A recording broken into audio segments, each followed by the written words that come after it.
Welcome back to the My Latin Life podcast, your trusted guide to traveling and living in Latin America. My guest today is Wanderlust Wellman. He has a YouTube channel with over 13,000 subscribers. He's on TikTok, he's on Instagram, and he's given up the traditional life for a travel-based lifestyle. So in this episode, we're going to be hearing from Noah from Wanderlust Wellman. Noah, welcome to the podcast. Hi, Vance. Thanks for having me today. Yeah, absolutely. Where are you calling in from?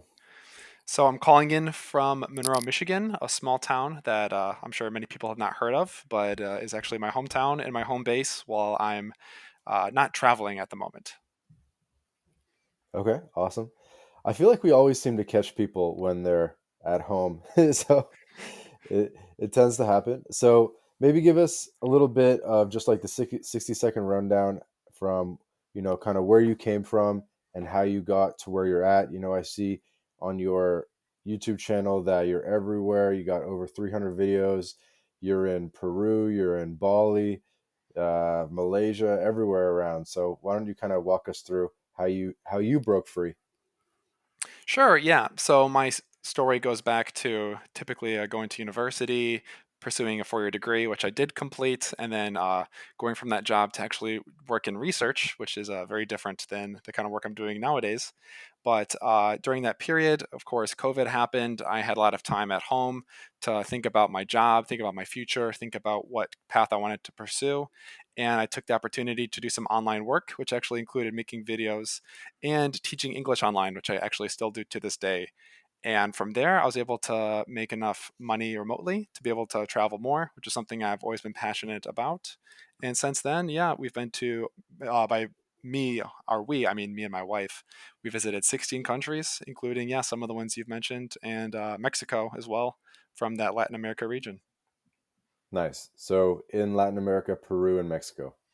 Yeah, it's definitely a place I want to travel more thoroughly, but we've been trying to make our way across the globe, spending a bit of time on several continents, but definitely would like to adventure more in that region. Hmm. And my understanding is your girlfriend, wife is Mexican? Yeah, Mexican American. Nice, nice. We'll have to get into that a little bit, but we won't open up with that. Hey, But no problem. Sounds interesting. we'll come back to how that dynamic works because it's interesting to people. But so we've had a couple of people teach English online, but really not that many for having done 160 plus episodes. Um, does that still work in 2024? Teaching English online? I think it depends. I think a lot of the companies are trying to seems like reduce the wages, so it's becoming less and less sustainable, I guess, for a lot of companies. But I'm with one of the bigger ones called VIP Kid, and they've been around for a long time. Right. And I mean, it's you're not going to make a killing doing it, but it's definitely enough to support a sort of nomadic lifestyle, especially if you're spending a lot of time outside of America, which is being destroyed by inflation and continues to happen. Hmm. Yeah, VIP Kids definitely been around a long time.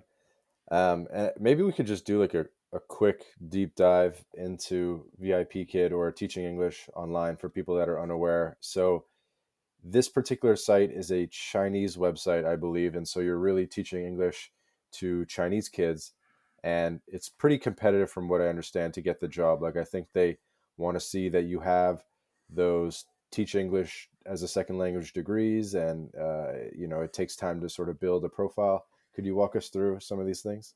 Yeah, definitely. So it definitely has its requirements. Luckily for me, they didn't require an English teaching degree or English as a second language degree. I actually have a bachelor's in biomedical science, so that's quite a bit different than like the job requirements, I suppose. But yeah, you do need a bachelor's degree, and I think back in the day they wanted a lot more teachers, but I think now they're more selective with who they hire. So Hmm. luckily, I think I got in at a time where it wasn't too crazy competitive. But yeah, you're right. It is definitely primarily Chinese students learning English And as a second language. do you think because you were an engineer, they liked that, or? I don't know. Well, actually, I did have some teaching experience. I taught a few science labs after I graduated, just on the side. So I had some educational experience. I've heard people get hired with all sorts of 4-year degrees. You just have to kind of do a mock class, and just so they are aware that you're comfortable and able to, I guess, lead a classroom. Okay, fair enough.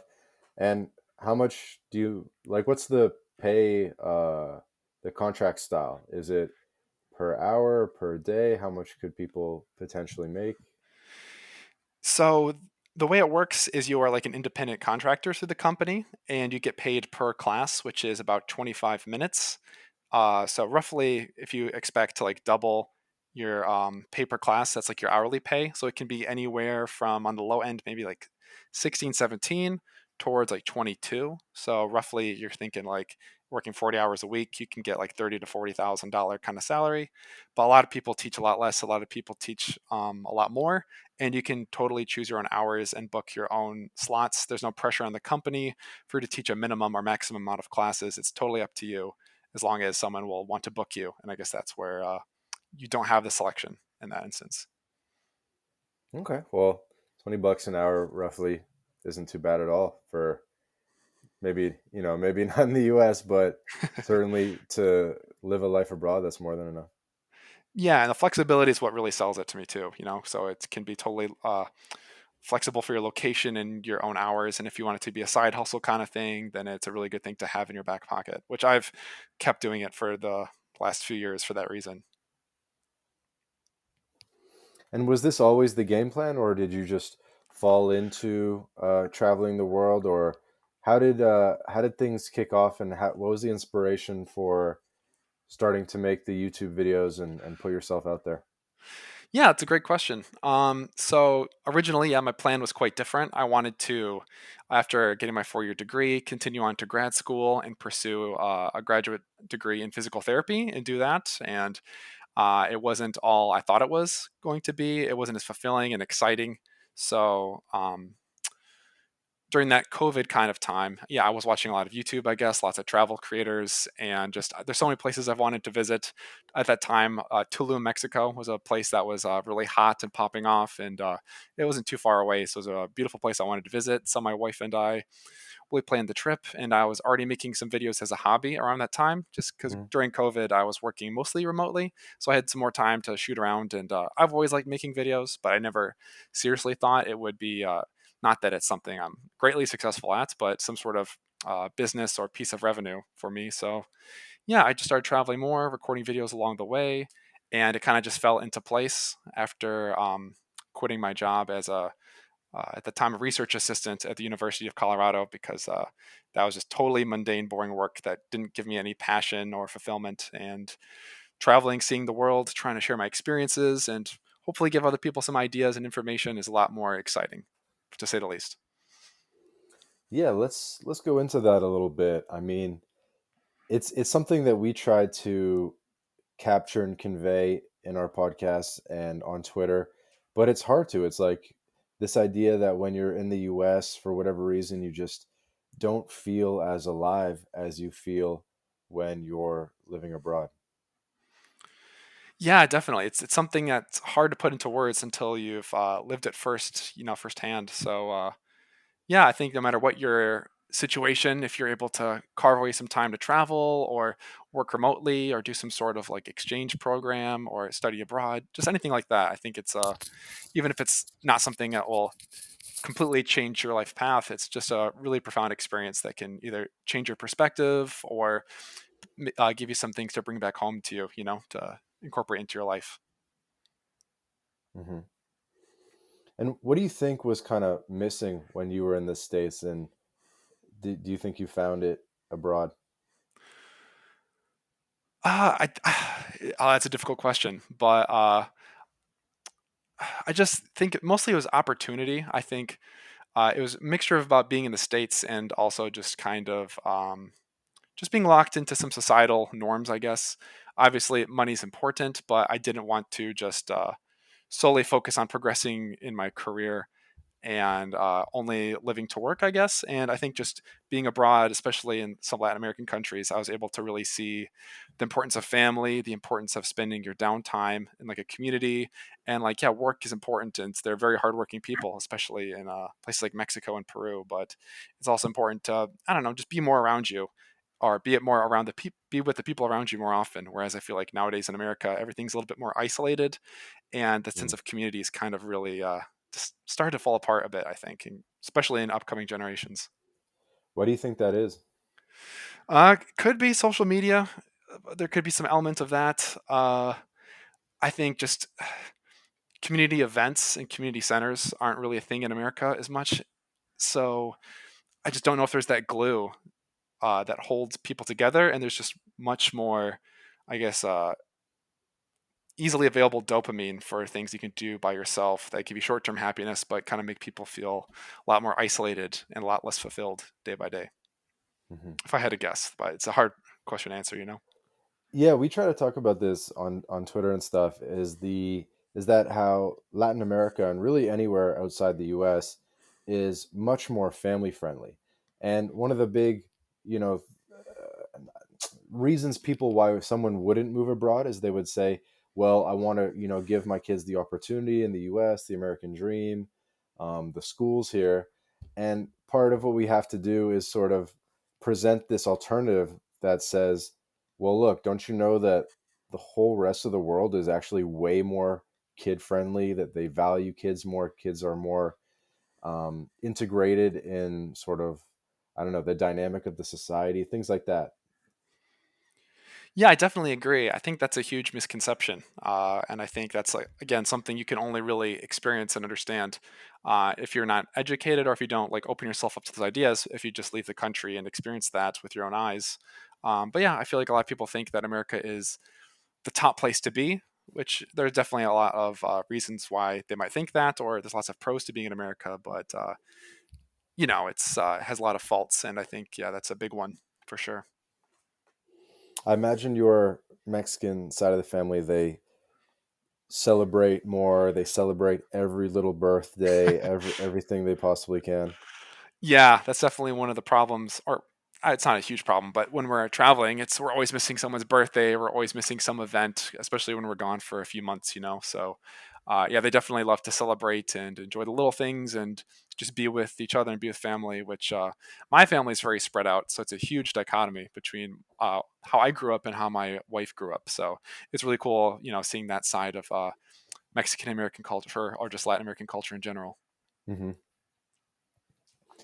Could you give me like some examples like where you said, "Really, we have to go to this like 3-year-old cousin's birthday type of thing?" You know what I mean? Like things you wouldn't do in the U.S. Yeah, there's stuff like that. There's lots of stuff where there's just like some random little play at a school, and it's like the whole family's coming. Where for me, it'd just be like, oh, maybe just like my mom and dad would show up, but it's like, a whole cheerleading team for like just a random little tiny school play or something like that. I can't think of anything That's pretty good. too crazy, That's but pretty that's good. probably That's pretty funny, actually. yeah. So definitely. Like the Mexicans are like the play, and you're just like, like. Yeah, I'd go, and it was cute to see, but I'm like, well, I wouldn't normally think this would be an expectation to be at something like this. But isn't it good that it is? 100%. Yeah, it's like this is something that actually matters for the kid, and it's good to see your family, and then you can also see people like other people in the community that are coming to watch the event too. So I think it's a really good thing versus Exactly. It brings the whole just community together too. yeah, versus just binge watching a show on Netflix, that you're addicted to or whatever. So Absolutely. Yeah. So did Mexico Tulum really? It's a funny jump off point. sure. Riviera Maya is a funny, or it's a common jump off point for a lot of aspiring digital nomads and expats.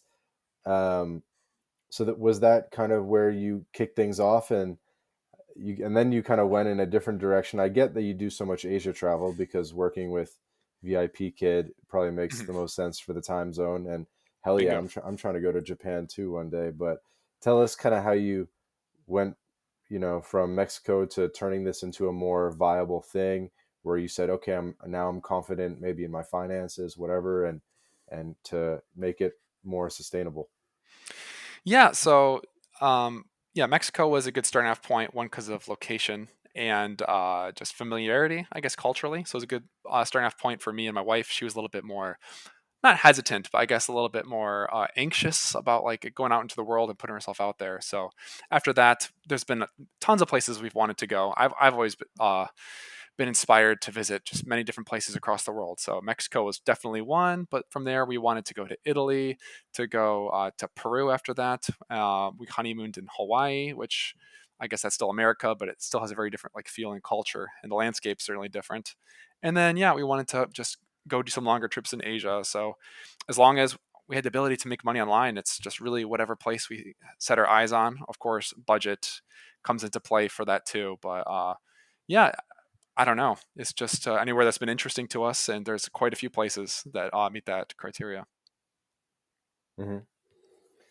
And how have you found managing things from a, you know, make money perspective? So you're doing the VIP kid, pays Mhm. a little bit, nothing crazy. Like you definitely probably still have to, you know, select your Airbnbs based on, sliding the dollar thing like to the 20%.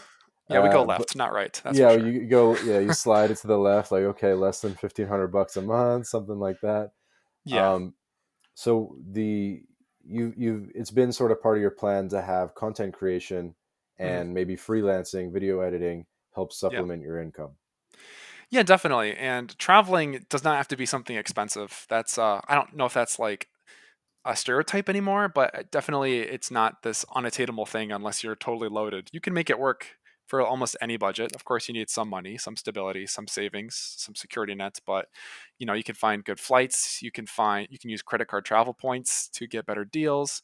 Um, my wife and I, we just have a small apartment in our hometown where it's a pretty small place, so like the rent isn't astronomically high, which allows us to budget more for that sort of thing. And yeah, when you travel, you don't have to be doing every little excursion or eating at the best restaurant every day. You can just walk around. You can make some food at home. You can eat at the market, which is a really fun experience to do, and get a Definitely. more local side when visiting a place anyway. So yeah, on top of that, just trying to teach when I can. It's definitely a hard balance because when you travel and you're in a place for not a super long time, you want to get out there and experience it, but you also have to balance that with your income. So that's something I still struggle to do with honestly. And usually I just catch up a lot of work between trips, which is why I'm in my hometown right now, to be honest. Hmm. How does that actually work with VIP Kid? You have like set hours, or it's like whenever someone books and you kind of just keep time slots open? Yeah, so you open time slots whenever you're available or willing to teach, and then if you're lucky, you get booked for those. So you can just totally select the hours you are willing to teach. And for me, luckily, I seem to be pretty popular. So whenever I book a slot, it usually gets open. Obviously, the student has to be awake and like not in school, but yeah, that's just pretty much that straightforward. Okay, cool. And so that's making somewhere around 2K a month, probably varies. And then you look to supplement that with other income streams. And this is something we talk about a lot, which is get like a low effort job or just get some kind of random remote job where you're a virtual assistant or some like office administrator. Like it could even be something low skill like that, but just Mhm. something to, get two, three, four, 5 grand a month coming in, and then dedicate the rest of your time to, higher value activities, building passive income, building a business, building a brand, and so forth. Bingo. Yeah, I couldn't say any better myself. That's been VIP Kid for me over the past years. And yeah, it allows me to put more time into my YouTube, which I'm really passionate about. And it's starting to grow. It's starting to make more money, which is really nice. And I want to continue to put more time into that. And maybe a podcast as well, which I've been kind of working on a little bit, and a website, and just kind of build this more into a brand, but without having this teaching English job that would kind of limit my time and maybe would give you more of an incentive to give up if you're not making a ton of money in the beginning, which it's easier said than done, obviously. So I think it's a really valuable thing to do. Hmm. So the YouTube channel, as we mentioned, is doing really well. Like over 10,000 followers, more than us. I What's kind of appreciate it. been what's your secret been? Secret been? Well, I definitely haven't found it yet. I would like to continue to build it and continue to find more consistent success. But I guess for YouTube, it's really hard in the travel niche because what I notice is that location plays the biggest factor for Hmm. like success and views, which ultimately leads to money. So yeah, if you make the best videos, but it's about a place that not many people are interested in or planning to go, it kind of falls on deaf ears. Whereas you can make more like mediocre, as long as it's somewhat useful or engaging content on a popular place without too much oversaturation, and then you'll have a lot more success. But I guess that also plays into a lot of people are travel vloggers. A lot of people are making travel content now, especially after I think there's a lot more remote workers or people doing digital nomad sort of lifestyle. So there's Hmm. a lot of It's competition. competitive. Yeah, But very and competitive. sometimes it's funny, like you have one video from Naples, Italy, top 7 things to do in Naples with 200,000 views. And then basically the next video, which is first impressions of Rome, 400 views. And I know. you Yeah. do get good views on average, like almost everything's in the thousands. But yeah, it can with travel, I think especially it can be a little bit more hit or miss what gets picked up. Yeah, and that's something that totally blew my mind because I figured Rome would be a much more popular travel destination than Naples. You know, you'd hear a lot more people, at least back at home, saying they want to go to Rome and see the Colosseum and the Vatican versus going to Naples. But maybe there's just not a ton of creators in the area right now, and it's more popular for whatever And reason. So you sometimes it's never the know. tag and the title. Maybe if That's that one true. was Yeah. also called top 7 things to do in Rome, maybe Yeah. who I knows? made some top things to do in Rome videos too, hoping it would have some success or maybe get some trickling views from the Naples video, but not as much. Maybe it barely broke 1,000 or a Mhm. couple thousand versus that being my highest viewed video on my channel. So yeah, it's What really do you interesting. use, by the way? You use a GoPro? I use a few different cameras. I just for like a little handheld point and shoot, I just use my iPhone because it has decently good camera quality and it's Hmm. a lot less obnoxious to film in public and as you go than with like this big setup. And then I Yep. also have an actual uh, I think it's I don't know if it's a DLSR, but it's just a Lumix Panasonic camera that does a bit more like 4K higher quality. And then just for landscape stuff, I use a drone and just a few other external cameras or external microphones just to improve the sound quality too. Hmm. But that's something where you can easily, go down the rabbit hole and just keep on upgrading equipment and just get really cinematic with that. But a lot of people on YouTube have good success just with a simple setup, and maybe it's just the style of content they make, or it's more helpful or more relatable. So there's really not the same barrier of entry for like the highest quality equipment that there probably was a few years ago. Yeah. And what's it like stitching together videos from different cameras? Because I see that you do some videos where you do the like talking in the room for a second and Mm. then you cut to some action footage. And so it's like a mix of iPhone footage as well as whatever point and shoot footage. Yeah, it's not so bad. I just need to stay organized with my files and having just sufficient storage is the most important thing. But for the iPhone, a lot of it's just on iCloud, so I can download those to my computer. Everything goes to my computer and I have an SD card for my camera and a micro SD for my drone. So I just gotta aggregate all those files, put them in a folder, and then just like use those for different video projects. But it definitely can get a little bit overwhelming, but it's a lot of fun and I really enjoy it. So it's not a big issue at all. Hmm. If someone is listening to this and they're an aspiring vlogger, they want to Mhm. make some travel content, uh, you probably have your system kind of locked in by now, 300 plus videos, 13K subscribers. What would be your recommendations for people in order to get started? So the first thing is to just do it. I think a lot of people obsess and they want to overthink things and try and make sure the first attempt is going to be really good. It's not going to be really good for like anything you do. Failure is a part of reaching that success. I still fail like every day, so it's a regular thing. So just go out there and do it, and just accept that for like your first few videos, and that's putting it lightly, probably many videos, the quality is not going to be that good. You're not going to get that many views. Don't do it trying to chase that instant gratification of getting the views and just that dopamine fix. Do it because you're interested in it. And I think do it from a point of trying to offer something new, whether that's like something in a new category of content on YouTube. It could be like a hybrid between two different things or some useful information that maybe you wish you knew beforehand. Try and think about what you can offer versus what you can just get in the short term as far as like money or views or subscribers or anything like that. I think that will make you more consistent and it will be less discouraging for you because ultimately giving up within the first 6 months or whatever is ultimately what's going to not allow you Hmm. to succeed. Hmm. And What that's true what with kept anything, you I think. from giving up? Well, number one, it was having the ability to teach English online. That gave me a good safety net, which made like putting the time into making videos not be so much of a time hole that like it took away my time and opportunity to make money in other areas. And number two, I just really enjoyed it. I originally started it as a hobby during COVID, just recording. At the time, we were living in Colorado, so we were doing a lot of hiking, and I just wanted to record those videos and make them for fun. So it's something I was genuinely interested in.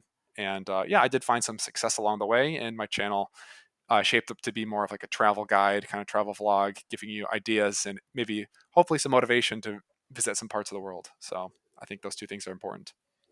And do you think there's anything that you did with a unique spin? Because there's definitely lots of couple YouTube channels. There's definitely lots of I don't know, American guy YouTube channels.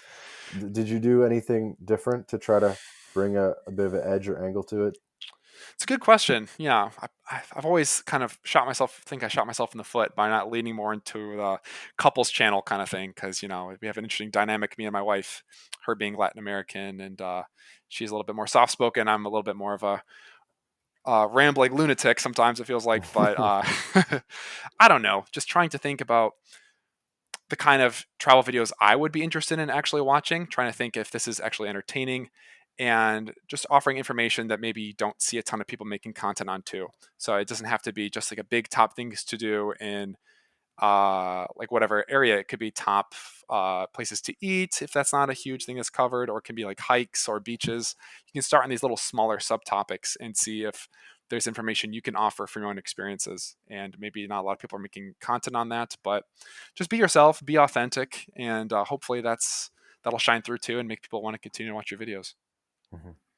And has this led to some cool opportunities? Because you've been putting yourself out there for like 3 years now. So uh, that's probably led to meeting cool people, etc.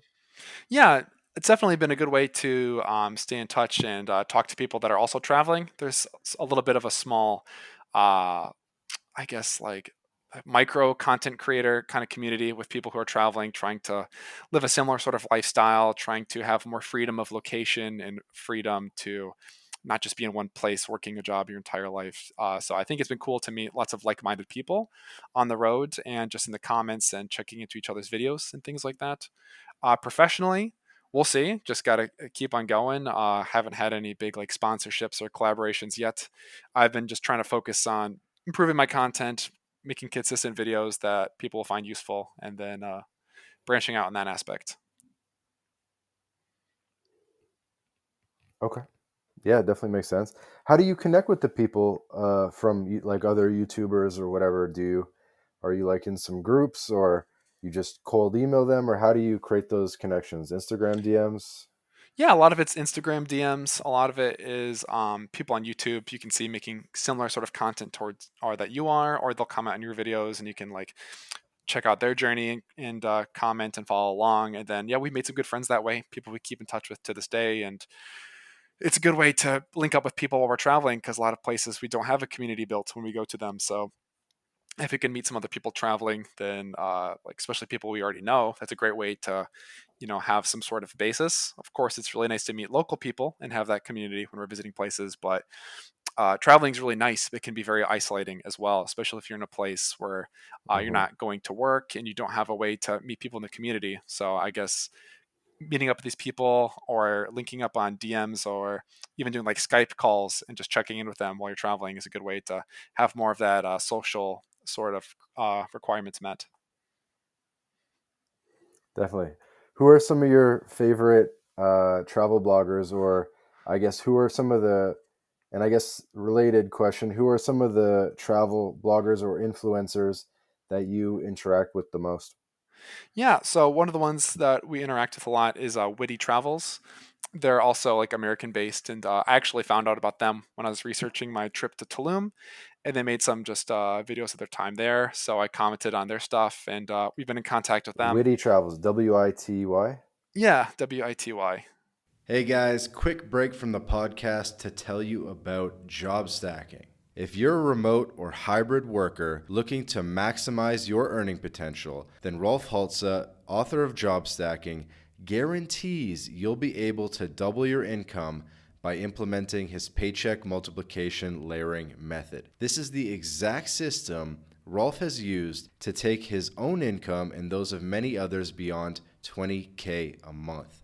With this method, Rolf contractually guarantees that you'll be able to double your income in 45 days.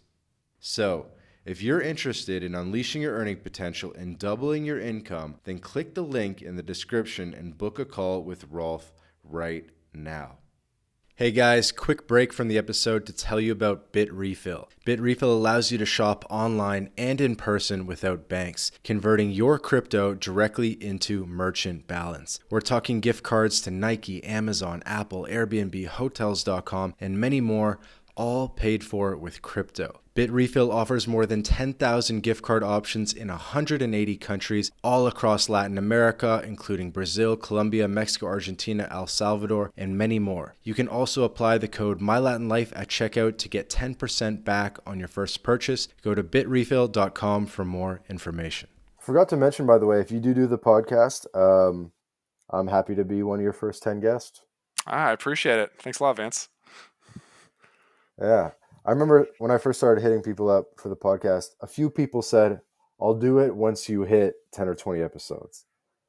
Oh, I was like, really? well, that's not going to help me hit 10 or 20 episodes. Yeah, So, that's kind of silly. uh, but anyway, so just, I was thinking about that because I'll invite these guys on the My Latin Life podcast to Witty Travels. Yeah, I think they'd be great guests. Nice people, really friendly, and yeah, they definitely can appreciate lots of stuff about Latin America too. They've traveled to the area more so than me. I know they've been to like Colombia and a lot of places too. So Okay, there we go. Do you see the appeal in raising a kid in Mexico? yeah, definitely, 100%. I don't know if I ever want kids personally. We'll see. I'm still relatively young, so I Oh, guess there's bro, a you little bit got of to do time. it. You got to do it. Yeah, I know there's lots of positives, but right now I'm drunk on freedom. I guess I'm just How loving old are you, by the the way? 28 or 27 actually, but almost 28. 28. Maybe when you hit 30, it'll start the itch. Yeah, maybe my brain chemistry will change. Yeah, We'll see. exactly. Okay, cool. Any other favorite YouTube channels?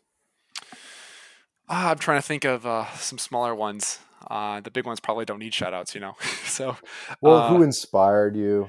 oh, sure. I really liked this channel, Lost LeBlanc. I think they're one of the big ones. Yeah, right. He's made a lot of good guides, and he has a big community that he's built for digital nomads and that sort of thing. He also makes really high quality videos. There's a creator from Japan. His name is Abroad in Japan, and he's done really cool sort of.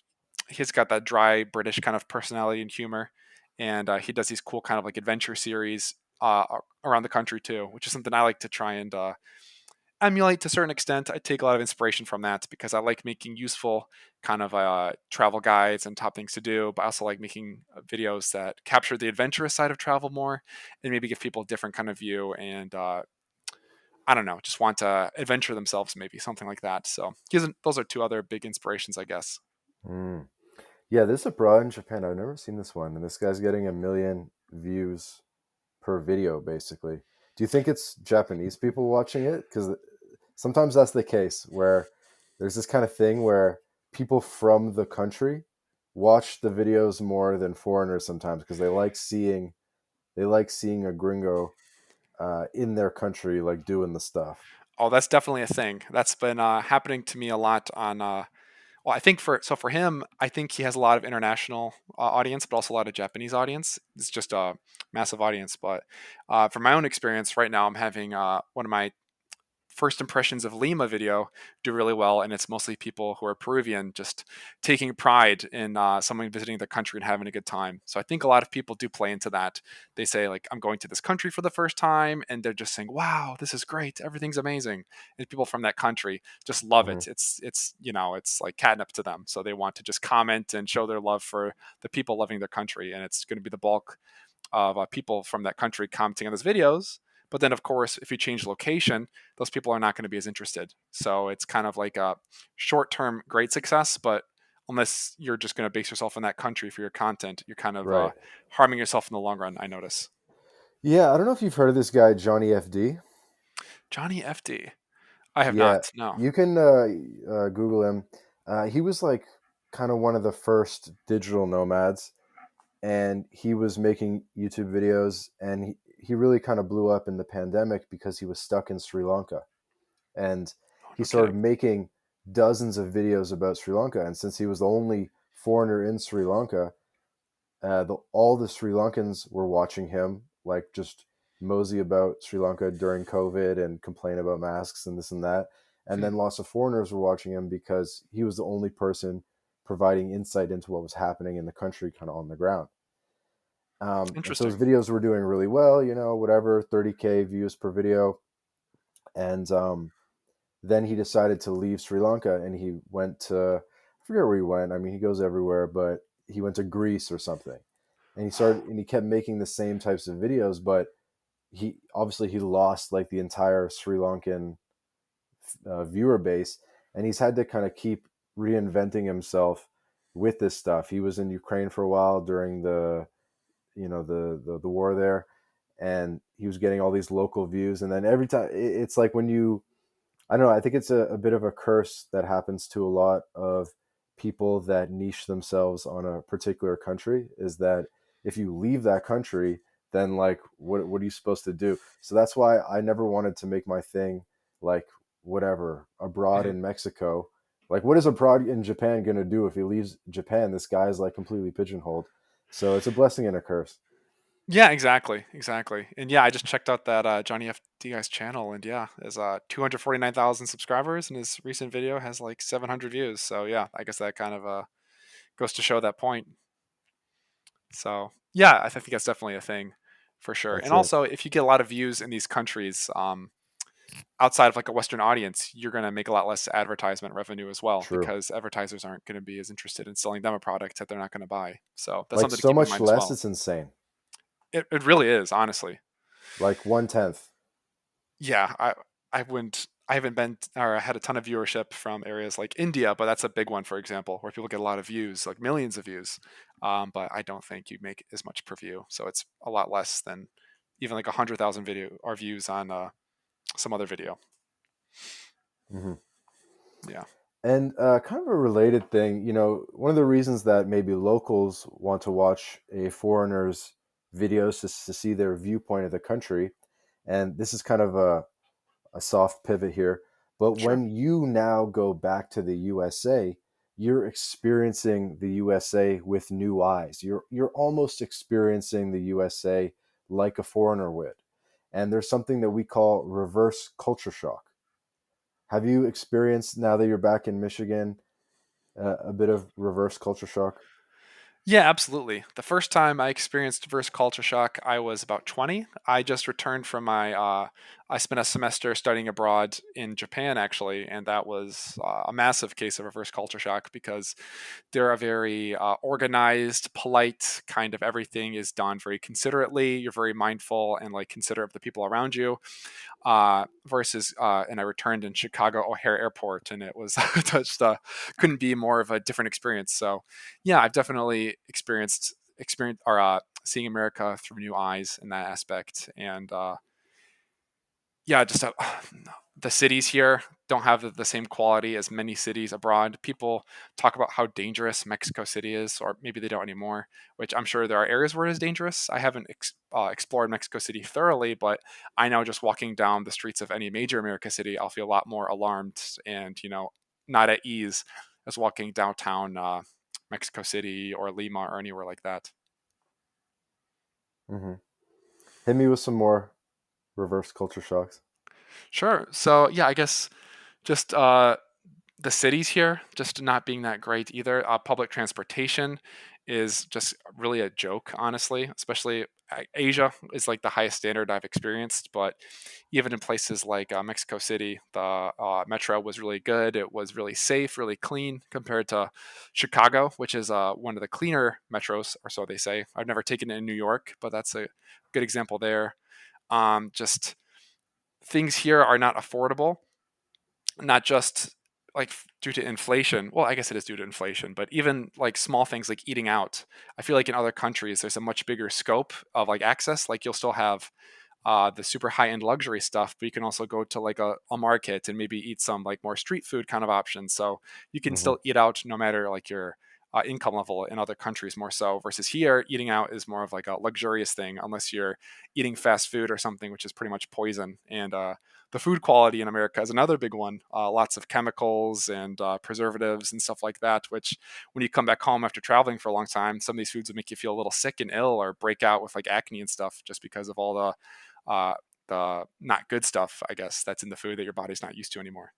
And that's just a few. I could go on longer, but Dude, really good point. Really good point. People say like I've been in Europe for 2 weeks and I lost 10 kilos and I'm eating 5 cannolis a day. Why is that? And it's kind of what you're saying is there's something about the ingredients. yeah, I think so. I think it must be the ingredients or just chemicals that are maybe like outlawed in other countries because you can eat the same diet here, but Yeah. you'll just be like more bloated, more inflammation in your body, and just things that are not good for just longevity and just feeling good day in day out. So, Hmm. And the eating out is also a good point as well, where obviously in Mexico you can get tacos on the street. There's a random ice cream vendor with no permit, and you can get ice cream for $1 or less. You probably know what elote is. Get oh like yeah. a corn thing, and the U.S. just doesn't really even have this category of food. It's like you have to like if you leave your house, like food is going to cost $15 per person, like Mhm. regardless. Yeah, totally agree. Yeah, just that whole category of just more of like the casual, informal, kind of like cafeteria style street food markets, whatever. Yeah, it doesn't really exist. And even in big cities, it's just a lot more expensive, and it's kind of more an experience than like a thing for actual local people. So, Hmm. Hmm. Any more you can think of? I love hearing these. I love hearing people. so food, public transportation, safety. Oh man, I'd have to. Uh, I just know, yeah, a lot of the stuff that's like offered by the government, it's just like worse quality, or it's just ridiculously expensive if you do want it. So I think just like other countries have a better infrastructure built up for like programs or just like things that, if not offered by the government, are just more affordable to the general person. Like, yeah, getting sick in America, you just well, for an example, I was riding a motorbike in Greece and I'm not the best motorbike rider, but I'm pretty experienced. And I fell down while driving a sandy road, and I actually had to get stitches. And I was kind of nervous to go to the hospital, but because that's just like my conditioning as an American. It's like, oh, don't go to the hospital. Don't even think about calling an ambulance unless you got like good health insurance. And when you go to the hospital, it's do you even really need to go? But yeah, I went and they stitched me up for free. Didn't have to pay a single cent. And then I came back a few more times to just get like a visit, get some antibiotics, which I did pay for, which is that's understandable. But just the healthcare in general is completely free, and that's just a completely different situation than in America, obviously. Hmm. Yeah, I think healthcare in the U.S. is just such a. I mean, we already know. I don't think I need to convince the audience. It's just such a pain. Yeah, Healthcare is literally better in Mexico in pretty much every way. yeah. I think America's great for people with like the highest income that have the ability to access the highest services, but just for the general person, I guess the middle class, you kind of get screwed over because in the lower class in America, you will qualify for most of these programs. And even though the quality of the services might not be the best, at least you have access to them. But if you're in the middle, you kind of get screwed because you have to pay for things out of pocket and you're just priced out of a lot of things and you have to worry more. But if you have Hmm. the highest amount of money, you could stay in these gated communities away from the problems and have access to all these things to the highest level, which America definitely offers, but not for the average person, obviously. Yeah, absolutely. I've had great experiences with healthcare outside of the U.S. I couldn't even like in the U.S. I'm sure you probably do this now, where you go to you don't go to the dentist when you're in the U.S. You go to the dentist when you're abroad. Oh yeah, I've been to the dentist in Korea, and yeah, haven't been anywhere else. I don't know, but yeah, I'd go when I'm abroad, and it's like $40 for a visit, which is like unheard of. Hmm. Could be even cheaper if you go probably Mexico, but haven't been. That's it. Yeah, I think the other one that you mentioned regarding public transportation is huge, but it's like walkable cities more Yes. than anything. It's like how the cities are fundamentally designed, and even just adding a couple more bus routes Hmm. wouldn't really even get us there. Yeah, and I guess driving is just so embedded in our culture, and it's great for like autonomy, I suppose. But just yeah, for regular everyday people, and there's some cities where I think they do an okay job, but just in general, the standard's pretty poor. So I think it's just going to be a massive upheaval of the current city planning, and I just don't know if that there's a huge desire for that to be done in America anyway. It's mostly just people that go abroad and can realize how poor it is, you know. Yeah.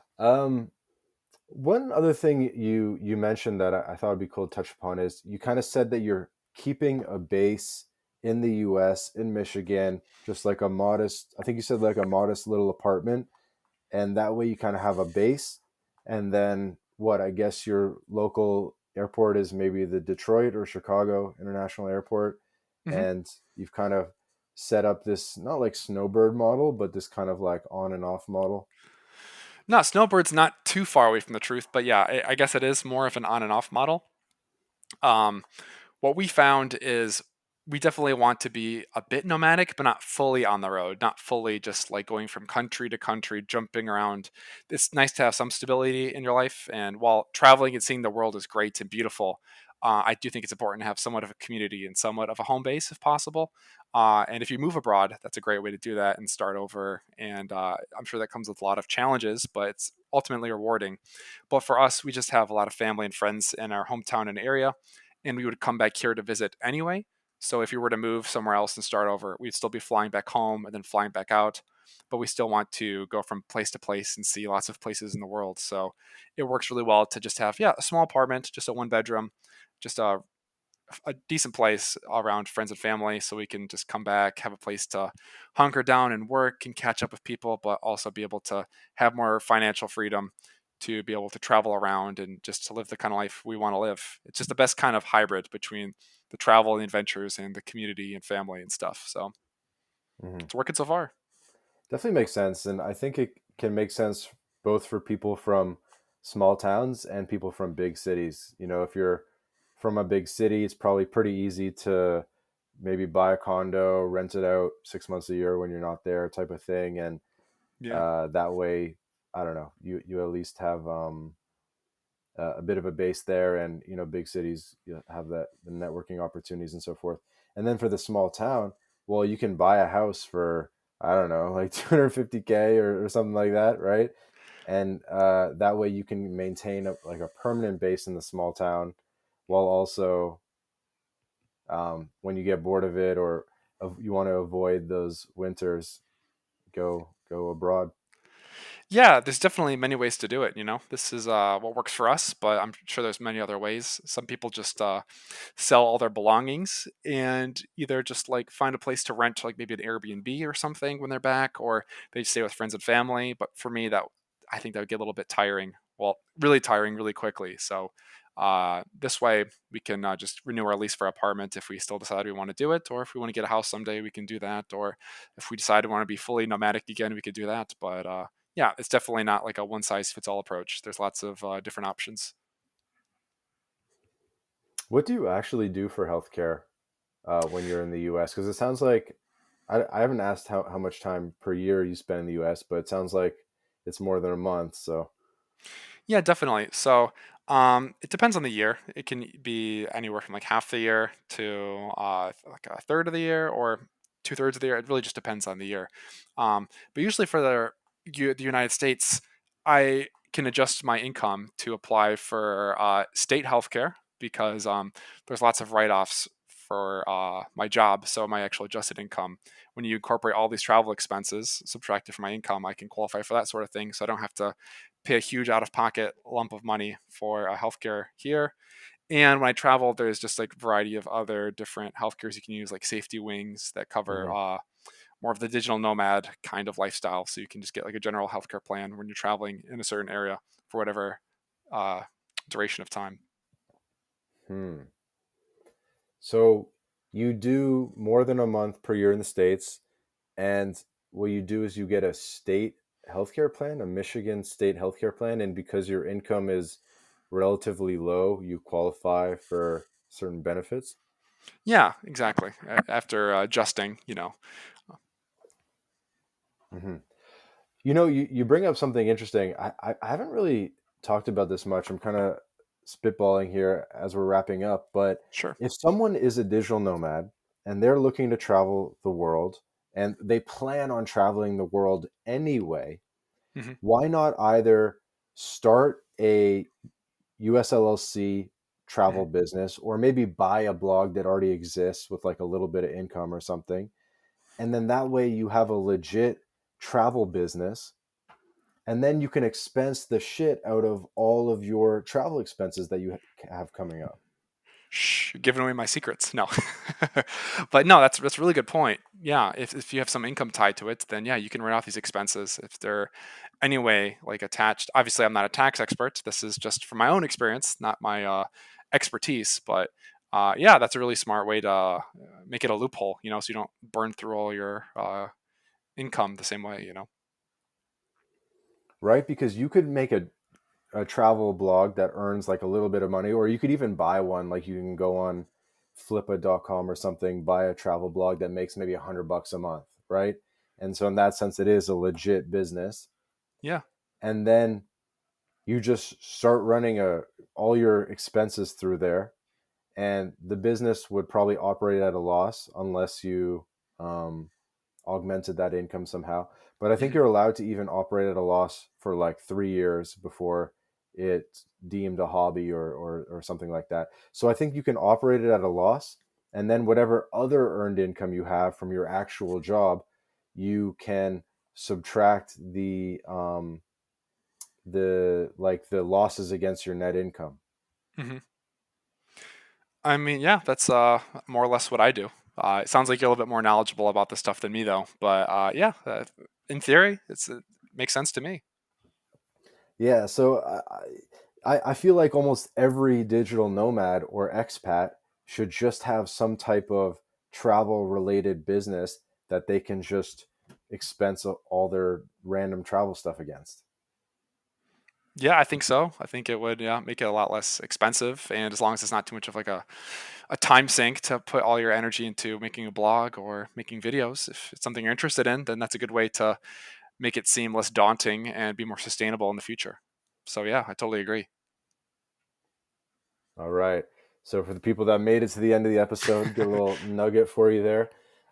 Let's get to wrapping up. Only got like 3 more minutes here. So Noah, how about you let people know where they can find you, share a final message, all that good stuff.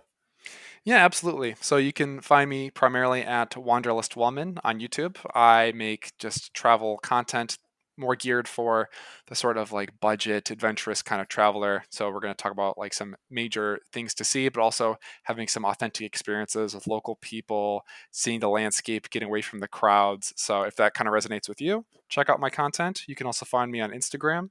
And yeah, travel is just an amazing experience. I think it doesn't have to be one size fits all. You could be fully nomadic. You can just try and go for more vacations throughout the year. You can do a kind of hybrid life like me. And yeah, it'll just be super rewarding. And there's just so much to learn, so many amazing people to meet. And there's always something that you can incorporate it into your own life, whether it's going to be on the road or at home. Love it. Well, this has been another episode of the My Latin Life podcast. Thank you very much to Noah for joining us. Thank you to the audience for listening. And as a reminder, wherever you're listening to this podcast, maybe it's YouTube, maybe it's Spotify or Apple Podcasts, be sure to subscribe, We're dropping consistently 2 podcasts a week, every single week, so you won't want to miss an episode. Thanks for listening. This episode of the My Latin Life podcast is brought to you in part by BitRefill. BitRefill is the best way to spend your crypto in Latin America. Purchase gift cards or mobile refills from more than 3,500 brands in 186 countries instantly, safely, and privately. Visit bitrefill.com for more information. This episode of the My Latin Life podcast is brought to you in part by Job Stacking. Introducing Rolf Haltza's Paycheck Multiplication Layering Method, a revolutionary approach that redefines the traditional career path. This is Rolf's new Done With You program, where he'll work with you to implement job stacking for yourself. With this method, Rolf contractually guarantees that you'll be able to double your income in 45 days. So, are you ready to step out of the shadows of job insecurity and step into a world of career abundance? Then just click the link in the description of this episode, book a call with Rolf, and start walking the path of unleashing your earning potential with job stacking.